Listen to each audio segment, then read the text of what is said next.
os milagres de Jesus. Então a gente vai discorrer sobre isso.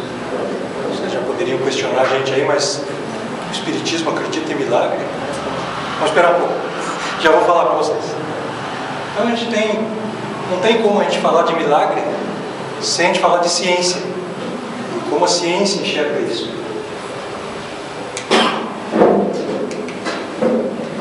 Então vamos ver a visão e a função da ciência primeiro, para daí a gente começar a falar de milagre como Espiritismo. Então a ciência ela parte do princípio de que a natureza obedece às leis naturais. Então a ciência tem que tudo que acontece obedece às leis naturais. Até aí a gente vê que aqueles que já começaram a estudar o Espiritismo, então a gente vê que o Espiritismo segue por essa mesma linha. Não acredito que nada esteja fora das leis naturais. E a ciência ela tem a sua função, como descobrir essas leis e agir sobre essas causas, para fazer que o mesmo fenômeno se reproduza quando desejado. Então a ciência ela estuda aquilo que está ocorrendo e ela quer reproduzir aquilo. Essa é a ciência dos homens, normal. Até agora o Espiritismo não difere em nada disso aí. Porque a gente não está falando ainda de Espiritismo. Agora a gente começa a ter um caminho um pouquinho diferente. Então a ciência, geralmente ela tem dois caminhos. Então, quando um determinado fenômeno não se explica, as leis já conhecidas, a ciência tem duas considerações, dois caminhos. O primeiro delas, ela imagina que houve algum artifício mal entendido. Então ela estudou algum acontecimento e ela não conseguiu chegar ao mesmo resultado tentando fazer isso. Então ela imagina primeiramente, a ciência dos homens, que houve algum artifício mal entendido nesse estudo todo. E uma segunda linha que ela pensa, o segundo caminho, que é preciso estudar e pesquisar mais sobre o assunto. Então, ela tem essas duas linhas. Só que para os milagres, se a gente for ver, a ciência para no primeiro caminho. Ela não vai à frente, ela não diz, não, nós temos que estudar mais. Não, ela para, ela simplesmente fala que houve algum artifício mal entendido, bota a culpa nos evangelistas e não vai mais à frente. Então é aí que o Espiritismo começa a diferir da ciência dos homens. Ele vai um pouquinho além. Então vejam que o Espiritismo não está dizendo que está contra a ciência. Ele está indo um pouquinho além. Como é que a gente vê a ciência espírita?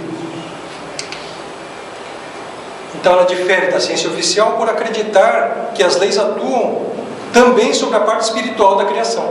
Então o Espiritismo, por acreditar nesse mundo paralelo, o nosso verdadeiro mundo, que é o mundo espírita, o mundo espiritual, ele acredita que as leis, nós acreditamos que as leis, também fazem parte dessa criação. Então as leis espirituais estão interligadas com as leis materiais, refletindo de forma bem direta na matéria.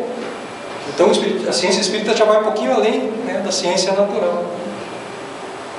E não que a gente vai dizer, mas a ciência espírita vai tá à frente. Não, a ciência natural vai chegar a isso, nós já estamos vendo isso. Muitas coisas que antes a ciência não aceitava, ela já está aceitando hoje. Ela já está indo no mesmo caminho. Tanto que Kardec falou que se o Espiritismo se separar e a ciência mostrar que o Espiritismo está errado em algum ponto, que a gente abandone esse ponto no Espiritismo e siga a ciência. Só que até agora a ciência não conseguiu mostrar que Kardec estava errado em nenhum ponto. Muito pelo contrário, a ciência está chegando nas mesmas conclusões que Kardec nos trouxe lá em 1857. Então a ciência espírita difere ainda quando aceita a existência e o uso de um novo sentido, conhecido por mediunidade. Então quando a gente diz que nós não temos somente os 5 sentidos, nós temos mais um, que é o sexto, que é a mediunidade, aí a ciência fica meio perdida, a ciência dos homens. Porque ela quer que prove, ela quer provar que existe a espiritualidade, e a gente sabe que a espiritualidade é um telefone que funciona só de lá para cá. Não adianta eu levantar o telefone do gancho aqui que ele não vai funcionar se os espíritos não quiserem. Se não for necessário para o meu conhecimento, isso não vai funcionar. Então daí a ciência começa a brigar. Daí por isso que ela fica naquele primeiro passo de que é o mal entendido e pronto. E não vai estudar mais à frente, porque ela não consegue provar ainda mas vai conseguir. Então nós estamos evoluindo para isso. Então daí a gente pode falar do Espiritismo e a ciência agora realmente, né? Ambos adotam então o mesmo conceito quanto aos fenômenos denominados milagre. Então a gente pode dizer que a ciência e o Espiritismo têm a mesma visão quanto ao milagre. Qual seria essa visão? Não existem. Então não existem milagres.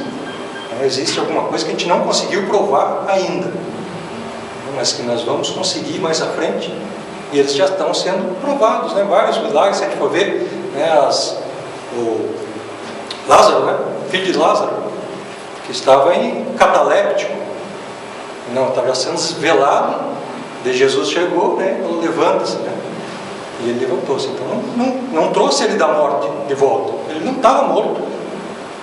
Isso a ciência já está provando realmente, que tem várias formas, vamos dizer, de você provar, e até hoje a gente ainda erra.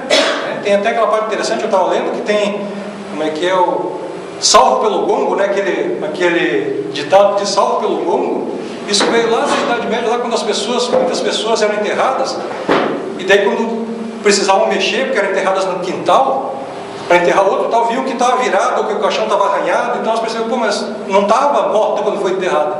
Então daí diz que enterrava as pessoas e botava um sino, né, lá em cima. Aí veio o velório também, né, porque daí esperava-se 2, 3 dias para velar aquele corpo, para ver se não acordava, né? E daí, mesmo quando enterrava, daí botava um sino e botava um fiozinho no dedo, e alguma pessoa ficava 2 ou 3 dias lá em cima, lá de butuca, como diz a minha avó, né, só esperando. E daí, se tivesse vivo lá, tocava o sino, então era salvo pelo gongo. Então veja que interessante, né? A gente vai aprendendo até nisso, né? Então os milagres não existem, né? Vamos mais à frente um pouquinho. Por que a gente diz isso? Porque o Criador é perfeito. Você acha que ele não poderia fazer milagres? Pode sim. Se ele é perfeito, ele pode tudo. E nós acreditamos nisso. Mas é tudo tão natural, é tudo tão normal, é tudo tão certinho no cosmos, que o Criador não precisa de milagres. A vida já é um milagre, se a gente for usar somente a palavra. Mas tudo está explicadinho, então ele não iria usar isso, esse subterfúgio. Tudo está dentro do script. Nós aqui não estamos entendendo ainda. Então, sendo o Criador, sendo perfeito o Criador, perfeitas são suas leis e naturais os fenômenos da vida. A gente pode afirmar isso, que as leis são perfeitas e os fenômenos são naturais. E a gente ainda vai provar isso. A ciência ainda vai provar isso. Nós espíritas já vamos entendendo um pouquinho mais e vamos acreditando nisso de uma forma mais firme. Como? Através do estudo, né? Não tem outra forma. Então existe um sistema que atende às necessidades sem qualquer desvantagem. Então esse sistema nosso, natural, ele atinge tudo. As nossas necessidades, a gente vê que se a gente tirar qualquer planeta da órbita em questões de centímetros, tudo viraria um caos. Os cientistas já provaram isso. Então, se a divindade fez tudo isso de uma forma tão clara, tão precisa, para que ele ia precisar de milagre? Se tudo já funciona dentro do encadeamento todo. Então, acompanha a transformação do mundo, né, o Criador, né, trazendo só benefícios e assegurando um bom destino a toda a criação, variando apenas a dimensão temporal. O que a gente quer dizer com isso? Que toda a criação vai acompanhando essa evolução nossa. Então, o que varia somente é o tempo para a gente descobrir isso, para a gente aprender, para a gente buscar essa evolução. Por isso que a gente tanto bate aqui, que a gente está chegando no divisor de águas, numa nova era, né? Temos livros, temos tudo, a gente já falou aqui sobre isso, transição planetária, porque o planeta, tudo está em evolução, nosso planeta está em evolução, nós estamos sendo convidados a evoluir junto, só que a gente está surdo ainda, mas o planeta está indo, tudo aí, né? A gente tem que ir junto com ele. Para isso, só entendendo melhor, só ir buscando esse conhecimento.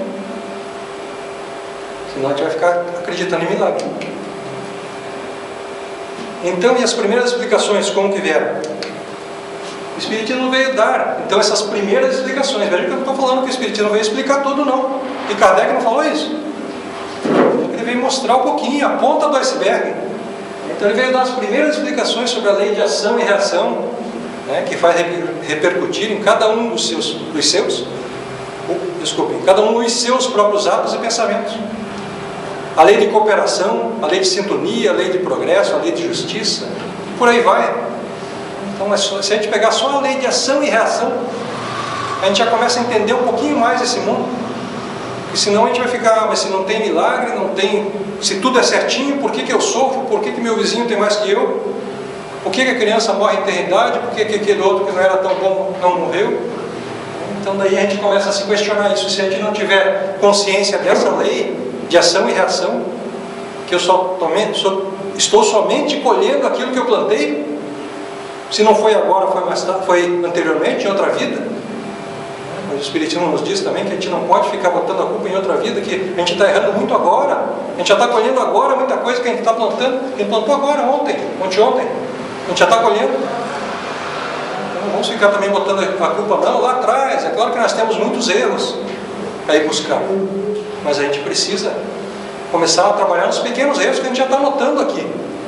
Porque senão eu fico buscando aquele erro grande, né, que eu tenho lá atrás, e eu esqueço aqueles erros que eu estou cometendo agora, pequenininhos. É um exercício aos poucos. Então, todas as leis, a lei de cooperação, sintonia, progresso, ação e reação, justiça, derrubam a crença nos milagres. Porque daí a gente já tem uma consciência do que ocorre. O que está ocorrendo, essa lei de sintonia? Por que eu estou nessa família? Por que eu não nasci na família do vizinho que é mais rica? Por que isso? Por que eu estou aqui? Por que minha mãe gosta de mim? Por que meu pai não gosta de mim? Por que eu tenho essa afinidade com meu irmão? Por que esse eu gosto, aquele não gosto? Tudo isso, através da lei de sintonia, a gente vai entender. Então o Espiritismo veio nos esclarecer, abrir essa porta. Só que a gente não quer ainda que a luz entre toda. A gente fica segurando a porta para estar só na frestinha. E a gente convida, vamos estudar, vamos abrir essa porta, vamos chamar o cubano para tirar essa tranca da porta. Então vamos vir aqui, vamos estudar. Porque só assim a gente vai derrubar essa crença em milagres. Senão a gente vai ficar acreditando em milagre. E vamos ficar procurando trevos e 4 folhas. E não vamos trabalhar. Vamos atentar para isso. Isso tudo só nos faz fortalecer a fé em Deus. O conhecimento das leis faz engrandecer ainda mais a nossa compreensão em Deus. Então a gente poderia dizer, não, mas acabou com o milagre. Agora o Wellington veio aqui e falou que não tem mais milagre. Então eu não vou acreditar mais em Deus. Eu acreditava através dos milagres. Então não, através do conhecimento a gente vai engrandecendo mais ainda esse conhecimento, essa fé em Deus. Porque Deus sei que é tudo natural, que não ocorreu por acaso, que eu não estou vivendo isso por acaso. Existe uma razão para eu estar aqui, para eu estar nesse momento, para eu estar aqui na frente, para vocês estarem aí. Nada é por acaso. Então isso a gente começa a compreender daí através do estudo. Não fica só questionando. É claro que existiu um tempo, e ainda existem pessoas que necessitam da dor e dos milagres para ter a fé, para acreditar em algo. Eu preciso acreditar nos milagres, eu preciso ter a dor, para que eu acredite que existe uma força maior. Não basta eu olhar para a natureza e ver que eu não consigo fazer isso, e que alguém fez. Não é? Então está aí, onde está Deus? Está na natureza. Está em tudo aquilo que eu não consigo fazer ainda, porque eu não cheguei a esse ponto da evolução ainda. Então esse conhecimento das leis nos traz também explicações, consolo, né? Aí eu entendo por que eu sofro, por que eu sofro, por que alguém sofre mais que eu, e às vezes eu tento ajudar e não consigo, às vezes eu tento ajudar e ainda complico. Daí vem aquela consciência ainda, mas eu tentei ajudar e ainda compliquei ainda coisa. A gente vê que a pessoa precisa passar por essa fase. Muitas vezes não adianta eu querer tirar o peso da outra pessoa, eu querer resolver o problema. Muitas vezes ela tem que passar por aquele problema. Se a gente fosse questionar aqui, todos nós temos uma experiência dessa. De repente, mas eu ajudei aquela pessoa, botei ela aqui no caminho certo, e de repente eu olhei assim, andei 10 passos para frente, ela já está no caminho errado de novo. A gente vê que não, de repente é aquela prova para ela passar. Não adianta eu dar o peixe, eu tenho que ensinar a pescar. Isso o Espiritismo nos traz, fortalece a fé dessa forma. Força para enfrentar as dificuldades. E daí eu vejo, não, se tudo é natural, se eu estou passando por isso, então isso é natural, eu busquei isso. Então vamos enfrentar com força. Então daí a fé vai me fortalecer para que eu passe por isso. Para que eu não fique reclamando da vida. Para que eu não fique achando, mas eu faço tudo certo e dá errado. Será que eu fiz tudo certo sempre? Então tem alguma coisa errada. Então vamos fortalecer. Então não, estou passando por isso. O que eu posso tirar dessa dificuldade? Eu vou ficar com raiva de todo mundo aqui? Não. Eu vou ver onde que eu posso crescer com essa dificuldade. E a partir do momento que eu mudar o foco de visão, parar de me achar coitadinho e achar, não, eu tenho que passar por isso. Então, vamos passar o mais rápido possível. E vocês vão ver que daí a coisa vai fluir. Em vez de eu ficar com a cabeça baixa naquele problema. Daí esse fortalecimento da fé nos motiva, né? Oferece subsídios para a nossa transformação interior rumo à felicidade plena. Já teve a oportunidade de falar aqui de felicidade. E é isso que a gente está trabalhando a vida toda, nossas encarnações, é rumo a essa felicidade plena. Que não é nada a ver com esse céu da novela, né? Aquele paraíso lá de ficar parado olhando para baixo para os outros se arrebentarem. É o trabalho, a gente vai trabalhar cada vez mais. É essa a vontade. Essa verdadeira felicidade plena que a gente vê que os espíritos cada vez mais querem mais trabalho. E a gente começa a sentir isso a partir do momento que a gente também vai trabalhando. Aqui, se a gente perguntar para os trabalhadores aqui, mas vocês vêm aqui, vocês vêm quarta, vocês vêm domingo, vai não sei aonde.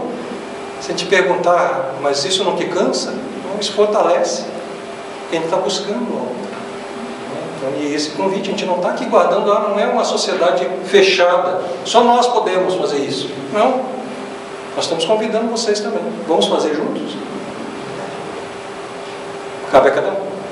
Então, esse convite está aberto sempre. Né? Falou Reinaldo, presidente, Solange, presidente da URI, está convidando vocês o tempo todo. Né? Aceita? Quem quer? Mas o convite está aberto. E a gente não vai ficar bravo se não aceitaram agora, mas amanhã vocês aceitarem. Então, a gente quer que vocês venham também. E daí a gente encontra esse amparo necessário que eu falei para vocês. A partir do momento que a gente está aqui, a gente... mas Wellington, você não tem dificuldade então, porque agora você está indo na frente? Não. As dificuldades são as mesmas, só que eu tenho esse amparo. Eu tenho esse fortalecimento da minha fé. Eu vou passar pela mesma coisa que eu tenho que passar, porque eu já errei lá atrás, eu errei agora ontem.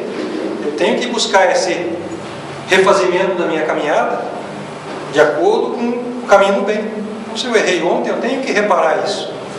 Só que essa reparação fica mais fácil quando eu tenho fé, quando eu acredito em algo.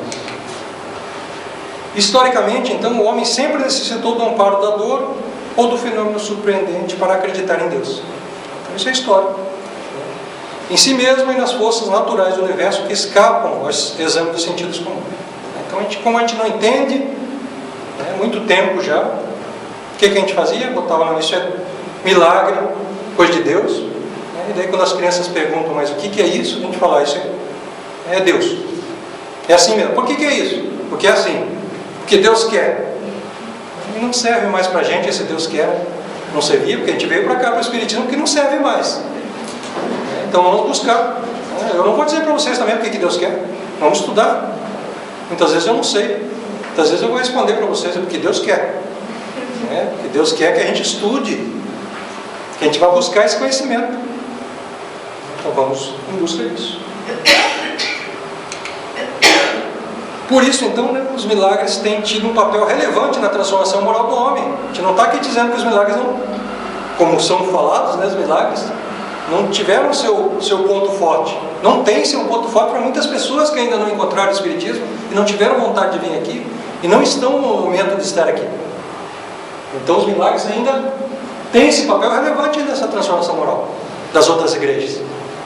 Mas aqui dentro não. Aqui vamos estudar e vamos ver que não são milagres, são leis naturais. Não vamos trazer milagres para dentro do Espiritismo. Porque isso é uma evolução. Então, à medida em que crescemos e nos desenvolvemos, deixamos para trás o período da infância. Passamos a não precisar dos mesmos estímulos para sentir, crer, entender. A partir do momento que eu vou buscar esse conhecimento, eu não preciso mais do milagre. Vejam só, eu não preciso mais da dor. A partir do momento que eu entendo que eu tenho que evoluir, eu não preciso esperar a dor bater em mim. Eu posso sair correndo dela. Como? Conhecendo. Com o conhecimento. Eu percebo. A nossa visão se amplia com o conhecimento. Eu percebo, olha, se eu for por aqui eu vou me machucar. Então eu vou demorar um pouquinho mais indo por aqui, ó, eu não vou me machucar. E como que eu vou ter essa certeza? Somente conhecendo, somente estudando, somente buscando esse conhecimento que está aberto para todos nós. Não está difícil, hoje em dia tem internet, tem livros online, né? Tem cursos online. Eu não posso vir na casa espírita, tem vários cursos online. Se botar cursos online do espiritismo, tem um monte na internet. Então, o que a gente pode falar? Que a gente não estuda porque a gente não quer. Mas ver a novela das 7 a gente vê todo dia. Novela das 11 agora, tem novela das 11, daqui a pouco tem novela da madrugada, né? Então a gente vê. E daí segue capítulo a capítulo. Eu sei de tudo, né? Para que isso? O que está crescendo dentro da gente? Então a doutrina espírita atinge primeiro os seres que almejam mais conhecimentos e anseiam pela depuração dos seus sentimentos. Então a doutrina espírita atinge realmente. A gente vê que as pessoas que chegam estão buscando isso. Muitas vezes a gente está acomodado aí, né? Eu estou chamando a atenção de vocês para o estudo, mas a gente já passou por isso também. Muitas vezes a gente está acomodado na cadeira porque a gente está acostumado disso das outras igrejas, onde a gente somente recebia, não ia em busca, né? Porque Deus quer. Então daí quando a gente chega aqui, a gente precisa dessa adaptação realmente. Mas não vamos ficar parados nisso, senão a gente vai estar transformando esses bancos naqueles bancos. Vamos buscar. Então já deu, já entendi o que é o Espiritismo, eu estudo. É em busca do conhecimento, é em busca da evolução. Então vamos buscar isso. Não vamos ficar mais na situação passiva. A importância real então de tudo isso. Então atentemos para a beleza contida na intenção e nos sentimentos que originaram cada milagre, próprios de um ser evolutivamente muito acima de nós.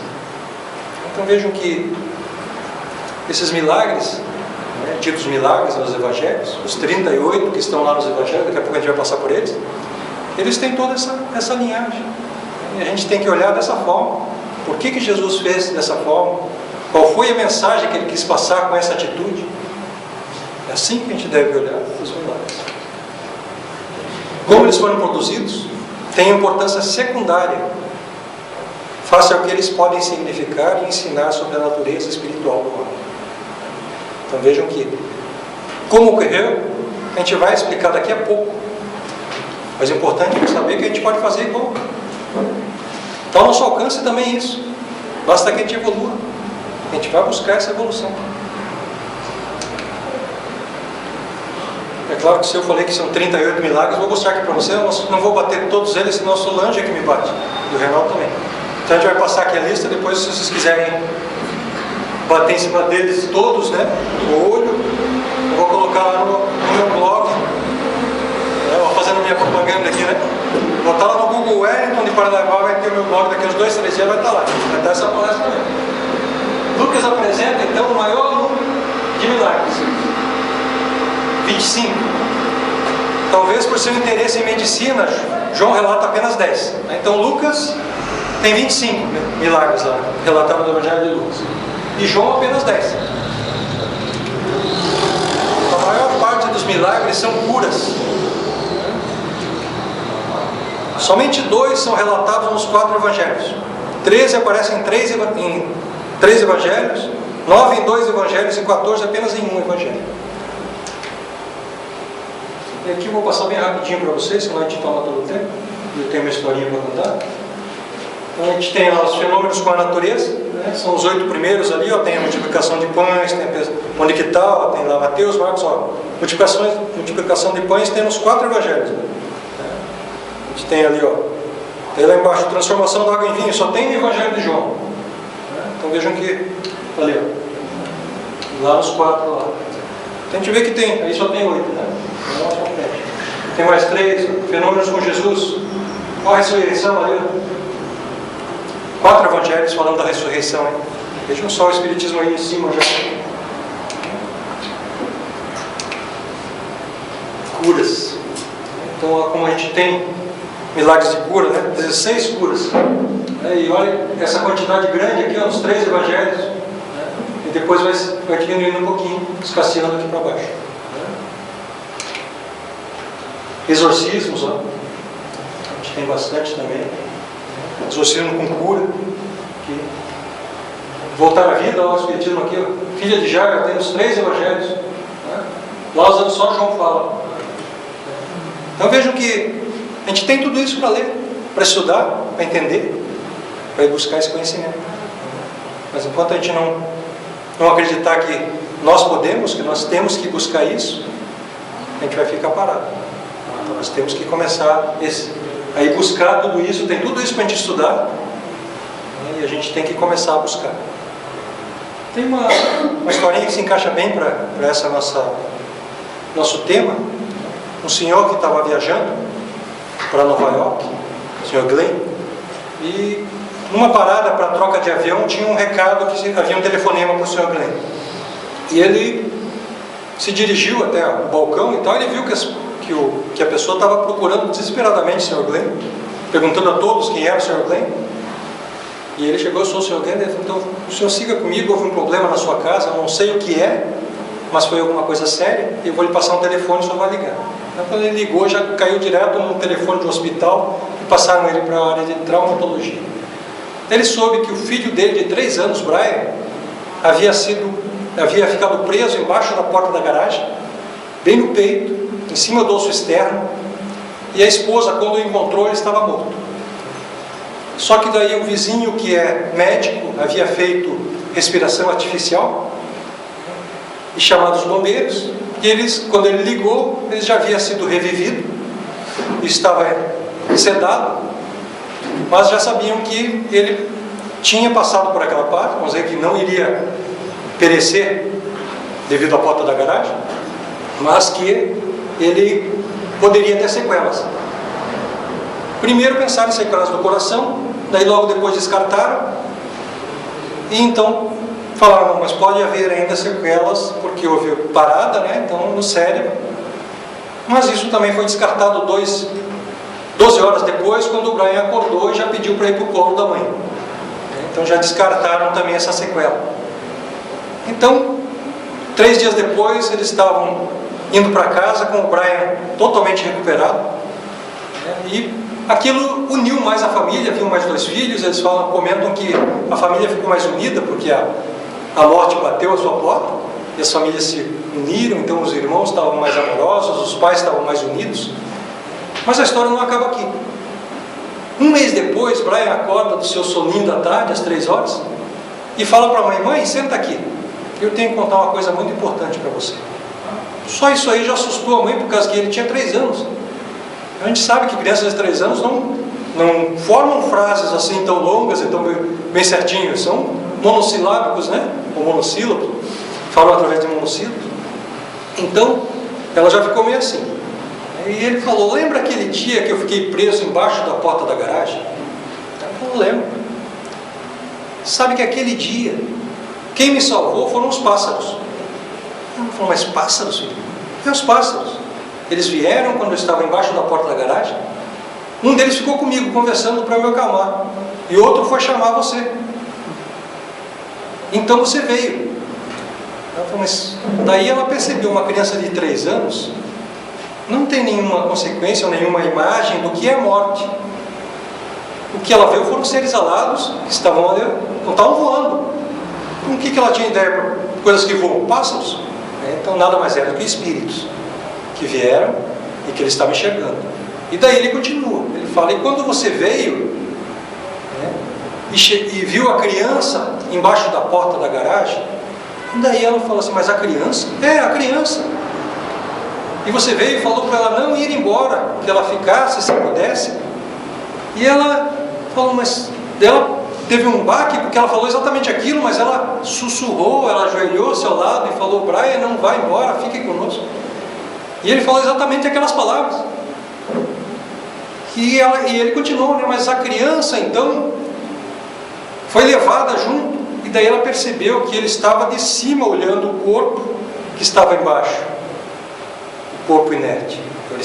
E ele fala, e como eram esses pássaros? Eram muito bonitos, alguns brancos e verdes, mas todos muito bonitos. E me levaram para uma viagem muito, muito longe. E daí ela notou que ele queria falar mais, mas ele não tinha vocabulário para falar o que ele via.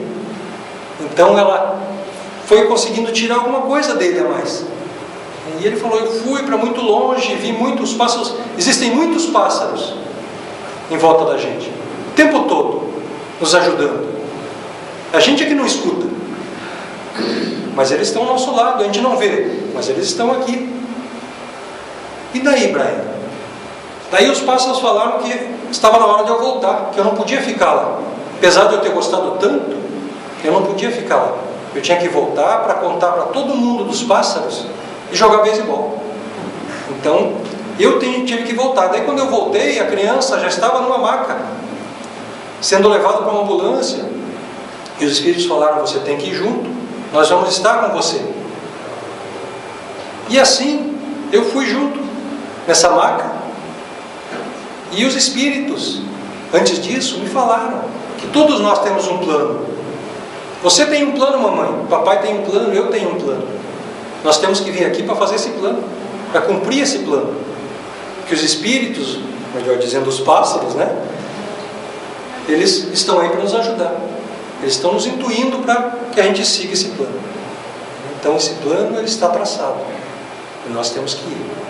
E ela conta que Brian, sempre que pode, conta essa história. E contou várias vezes para eles, assim com algumas nuances somente, que enriqueciam o relato, mas nunca fora do relato. E a gente que já sabe, já tem uma ideia de vida, além da vida. E hoje em dia, passou agora, aqui há 2 semanas atrás, o Globo Repórter, né, experiências de quase morte, a gente vê que é bem isso que eles relatam. Só que quem relatou isso aí foi uma criança de 3 anos. Então que ele não pode ter inventado tudo isso. Então, que ele nos trouxe esse é um milagre. Mas a gente sabe que não é um milagre, que é algo que a gente vai explicar daqui a pouco. Então essa que a gente tem que ver. Como é que a gente está escutando os pássaros? Será que a gente está escutando?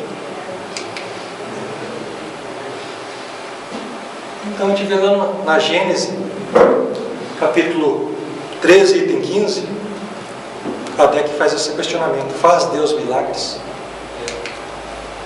E ele responde: não sendo necessários os milagres para a glorificação de Deus, nada no universo se produz fora do âmbito das leis naturais, ou gerais, né? Deus não faz milagres, porque sendo como são perfeitas as suas leis, não lhe é necessário derrogá-las. Se há fatos que não compreendemos, é que ainda nos faltam conhecimentos necessários. Então, falta essa busca desse conhecimento. Nem por isso são milagres. Daí a gente vai lá no Velho Testamento, lá no Salmo 82:6, a gente vê essa afirmativa: vós sois deuses. Inclusive eu quero retificar que várias vezes eu falei aqui que Jesus falou isso: vós sois deuses. E daí que a gente vê que estudando a gente vai aprendendo cada vez mais, né? Jesus não falou isso, apesar de ele não ter desmentido. Está lá no Salmo isso. Jesus fala assim, questiona. Jesus está para ser apedrejado e ele questiona aqueles que estão para lhe apedrejar. Por que disso?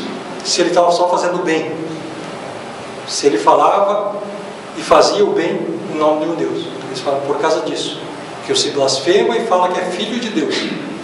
E daí Jesus questiona: mas não está na lei de vocês, vós sois deuses? Então ele não desmente, ele usa a lei para dizer. Então ele afirma isso, né? Mas a gente não pode dizer que Jesus afirmou: vós sois deuses. Ele somente usou a passagem que já estava lá, que Moisés já tinha deixado em Salmo 82:6.